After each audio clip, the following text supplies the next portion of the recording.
All right, you ready for this?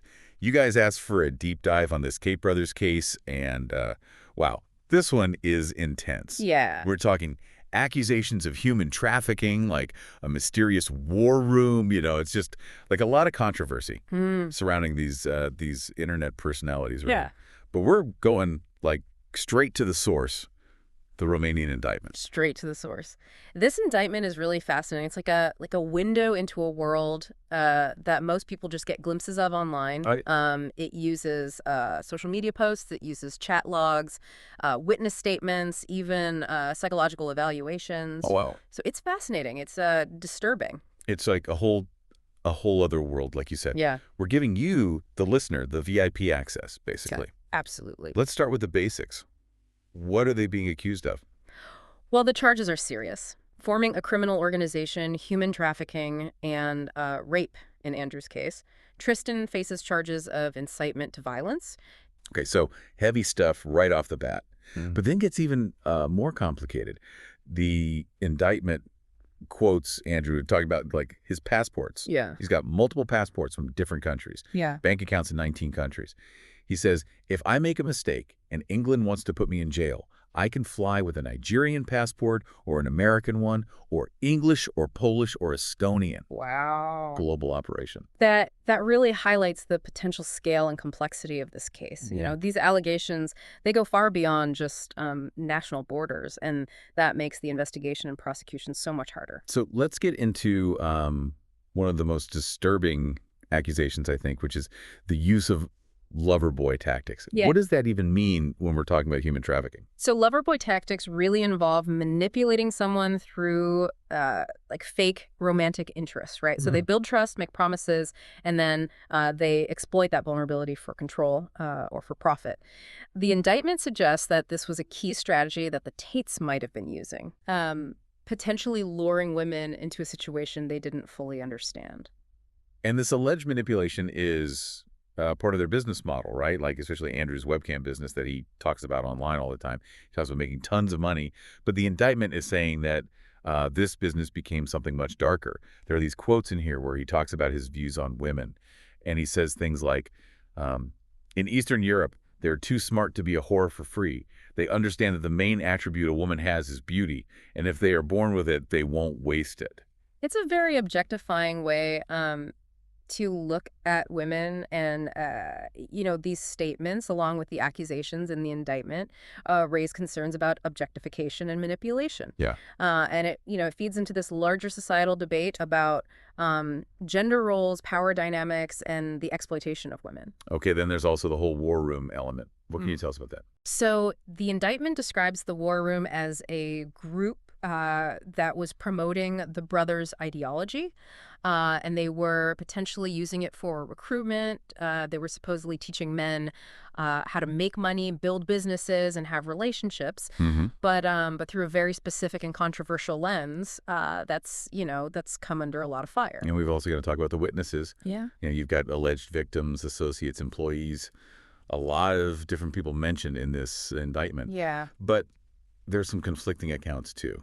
For instance, one witness claims that the Tate's online persona, everything they do online, is an act. It's just a marketing strategy. Yeah. I mean, it really makes you wonder how much of what we see online is genuine and how much is performance. Right. It's a question that we all have to think about, especially in this digital age, especially when it comes to influencers and public figures. Yeah, absolutely. And the indictment goes on to say the methods of control and coercion they were allegedly using were psychological manipulation, financial incentives, even threats. It even mentions some women getting a tattoo that said, "Owned by Tate." Yeah, that's disturbing. It really speaks to a level of psychological control that we often see in trafficking cases. It's about breaking down that individual sense of self and replacing it with dependence and subservience. And then there are the chat logs, too. The indictment includes pieces of conversations where the brothers and their alleged associates are talking about the women in a very detached way. Yeah. Almost like they're talking about objects, basically. It's really chilling to read. It offers a little glimpse into the inner workings of the group. It paints a picture of a power structure where control and manipulation are normalized. And the indictment also cites psychological evaluations Yeah. of some of the alleged victims, describing symptoms consistent with PTSD, dissociative coping mechanisms. Yeah, this is a really important part because it highlights the potential long-term psychological harm that these women may have suffered. Trauma can manifest in many ways, and these evaluations provide a clinical perspective on the alleged abuse. Now, the indictment doesn't shy away from the allegations of violence and sexual assault. There's one account of an incident in Dubai that is particularly disturbing. Yeah, and it's crucial to remember that these are really serious allegations, and they form a core part of the prosecution's case. Right. The indictment details these allegations extensively. Yeah, the victim's account is harrowing. It describes a pattern of escalating control and abuse that culminates in a really violent assault. And this incident in Dubai really underscores a crucial point. Human trafficking, it isn't always about physical restraint. Right. It can involve psychological manipulation, coercion, and a gradual kind of erosion of someone's autonomy and their sense of self. And the prosecution argues that the Tates should be held in preventive detention, citing their potential flight risk, alleged attempts to influence witnesses, and just the danger they pose. Yeah, and this argument highlights the complexities of a case like this. They're not just trying to prove past crimes. Right. They're trying to prevent potential future harm. And it's this balancing act between individual rights and public safety.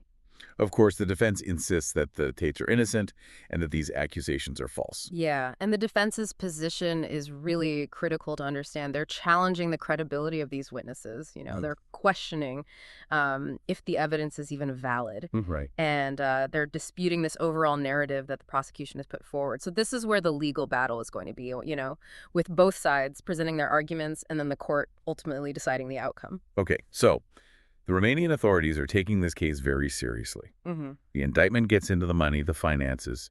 They talk about money coming in from a lot of different countries, luxury purchases, even a company that might have been a front for something else. Yeah, and following the money trail, it's often really key in cases like this. Right. It can help investigators understand how big the operation is, identify potential collaborators, and build a stronger case overall. They also analyze the Tate's online presence, particularly Andrew's.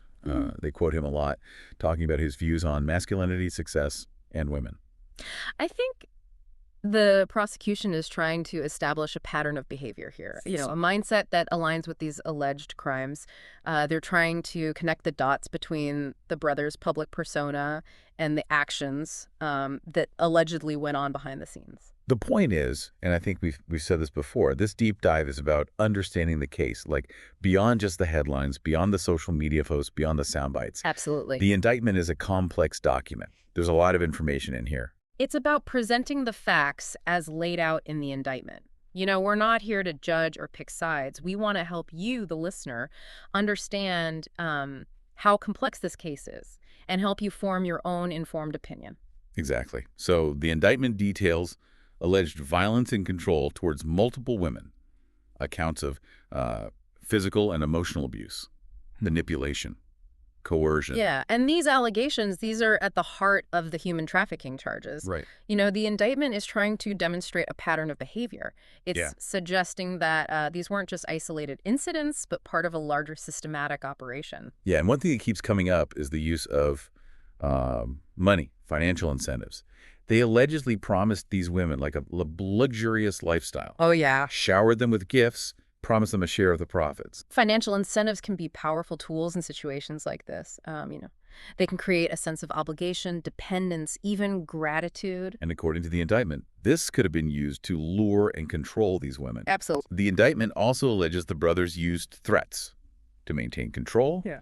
Threats to, expose personal information, ruin their reputations, even resort to violence. Yeah, threats are common in human trafficking. They create fear, they silence the victims, and, they make it much harder to ask for help. Right. The indictment is painting a picture of an environment where these women just felt trapped, powerless.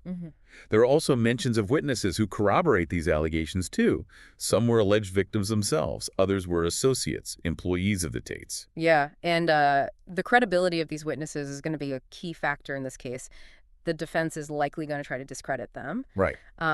question their motives, and point out any inconsistencies they find in their statements. The indictment also describes alleged attempts by the Tates to obstruct this investigation, pressuring witnesses, hiding evidence, even trying to get out of the country. Yeah, and if they can prove that, if they can prove these attempts to obstruct justice, that could really help the prosecution's case. Yeah, because it suggests that they know they're guilty and want to avoid being held accountable. Exactly. So the indictment paints a disturbing picture of how the brothers allegedly treated these women, degrading them, Yeah. controlling their every move, exploiting them for money. Yeah, the language in the indictment is very strong.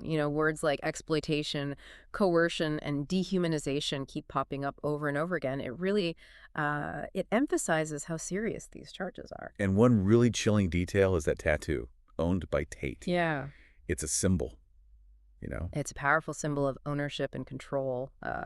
It's a physical manifestation of that psychological manipulation that's so often central to human trafficking. The indictment also talks about violence, accounts of the brothers hitting, choking, and sexually assaulting these women. And again, these are very serious allegations, and they come with serious penalties. Right. The indictment provides detailed accounts of these incidents, citing witness testimonies and other evidence. The prosecution is clearly trying to make the case that the Tates are dangerous, that they pose a threat to society, and that preventive detention is absolutely necessary to protect potential victims and make sure this investigation isn't compromised. And their whole argument for preventive detention, it rests on the gravity of the charges, the potential flight risk, and these alleged attempts to obstruct justice. Basically, they're arguing that the Tate brothers are a clear and present danger. But it's crucial to remember that these are still just allegations. Absolutely. The Tate brothers are innocent until proven guilty. This is a very complex case. There are a lot of moving parts. The legal process is going to take time. Both sides are going to present their evidence, make their arguments.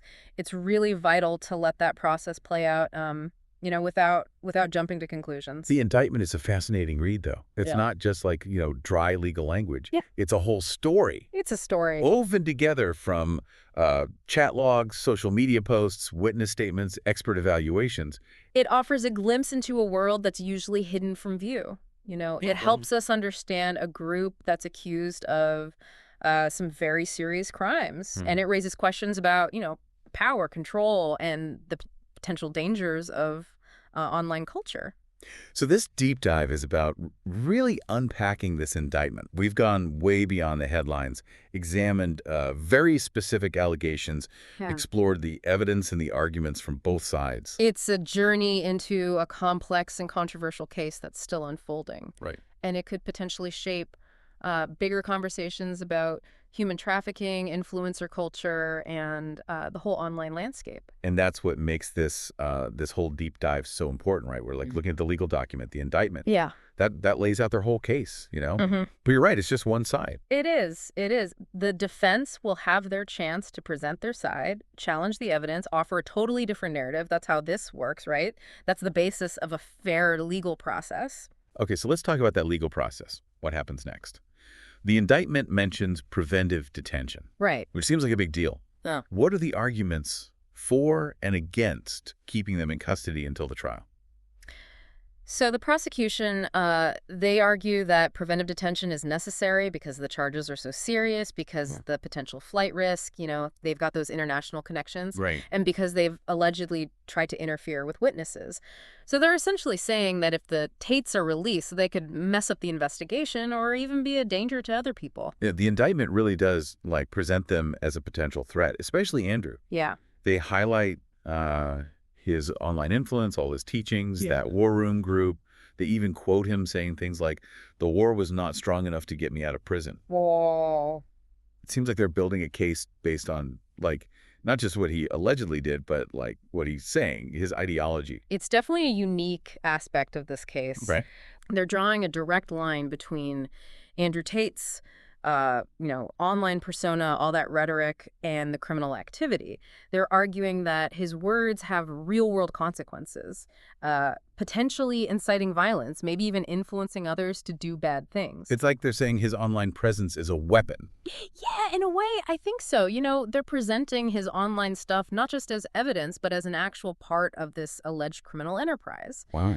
And that brings up some complicated questions about free speech. What are the responsibilities of these influencers? And where do you draw the line between, like, provocative content and actually inciting harm? But the defense is pushing back, right? They're saying these guys are innocent. You're misinterpreting the evidence. Oh, yeah, absolutely. The defense is going after the credibility of the witnesses. They're questioning how reliable the evidence even is. Hmm. And they're arguing that the prosecution is basically twisting the facts to fit their story. Right. They don't want the Tates to be seen as dangerous. They're saying these guys deserve a fair trial. So it's a legal battle, Mm-hmm. a clash of narratives. On one side, you have the prosecution. They've got this indictment. They're presenting a case built on, you know, alleged actions, money, online statements, witness testimonies. On the other side, you've got the defense saying, nope, none of that's true, and challenging how the prosecution is interpreting everything. Exactly. And it's up to the court to sort through all of it. Right. They have to look at the evidence, weigh the arguments, and ultimately decide what the truth is. This is such a fascinating, complex case. We've only just started, really, but I think we've laid out some of the key elements here so our listeners can follow along as this story develops. We've talked about the charges, the evidence, the legal stuff, and what this case could mean in the bigger picture. And it's important to remember that this deep dive, we're doing this to help you form your own opinion about what's going on. We're giving you the context, the analysis, the different perspectives, but it's up to you to look at the information and decide what you think. As this case keeps going, what do you think is the most crucial part? Is it the financial trail, the alleged manipulation, the online stuff, or is there something else entirely that we haven't talked about yet? What's going to determine how this whole thing ends? It's hard to say. It really is a puzzle with so many pieces, right? Each piece gives us a little bit more of the story. We've got the alleged financial schemes, the psychology of how they might have manipulated these women, that whole digital footprint, all the legal arguments, and of course, two completely opposite sides of the story. This deep dive, it's giving you a framework to understand this case. But it doesn't stop here, Right. Keep digging, keep asking questions, and stay with us as this thing unfolds. This is just the beginning. There's always more to find out, more perspectives to consider, more layers to peel back. That's the beauty of it and the challenge, wanting to understand things on a deeper level.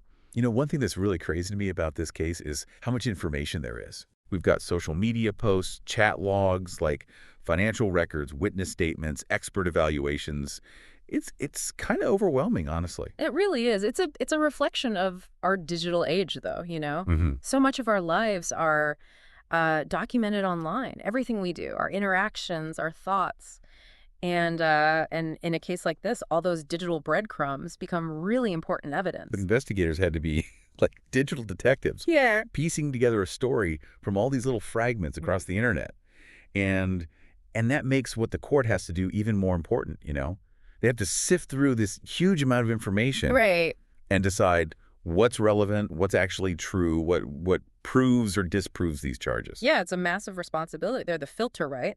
They have to separate the truth from the lies, Right. scrutinize the evidence, and make sure both sides get a fair trial. And that's what I find so interesting about this whole thing. It's not just about, did they or didn't they? It's about, what even is truth? Mm. What even is evidence in this digital age? Right. How do you figure out what's real when you're just, constantly bombarded with information from everywhere? How do you make sure a trial is fair when it's hard to tell what's an online persona and what's really happening? It's a question we all have to deal with now, It goes way beyond this case. These questions are fundamental to our justice system, our society as a whole. Yeah. The more intertwined our lives become with this digital world, the more we have to face these challenges. We need new ways of figuring out the truth. Right. New ways of making sure things are fair and that people are held accountable. This case has really, I think, gotten people talking and debating. Yeah, for sure. Not just about the Tates, but about, online misogyny, Right. influencer culture. All that. What are the responsibilities of people with these huge online platforms? Right, yeah. It makes us face some hard truths about the power dynamics in the digital world. the potential for manipulation, exploitation, and the need for all of us to be more aware, think more critically. It reminds us that what you see online isn't always the whole story, Nope. and that what we do online, it has real consequences for ourselves, for other people. Absolutely. So I think at the end of the day, this case is about more than just whether these two guys are guilty or not. It's about accountability, Yeah. responsibility, Yeah. and how truth and justice work in this digital world. Exactly. We've taken a deep dive into this Romanian indictment, gone way beyond just the headlines to show you how complicated it all is. We've looked at the charges, the evidence, what both sides are saying legally, and talked about what this story could mean for the rest of us. Our goal was to give you the information you need to understand this case and make up your own mind about it. Exactly. But this isn't the end of the conversation. Keep looking into it. Keep asking questions. Mm-hmm. And we'd love to hear your thoughts. Head over to our social media pages. Let us know what you think. What surprised you? What are you still wondering about? Yeah, what stood out? Let's keep this deep dive going together, Absolutely. figuring out this whole world and, how it affects us all.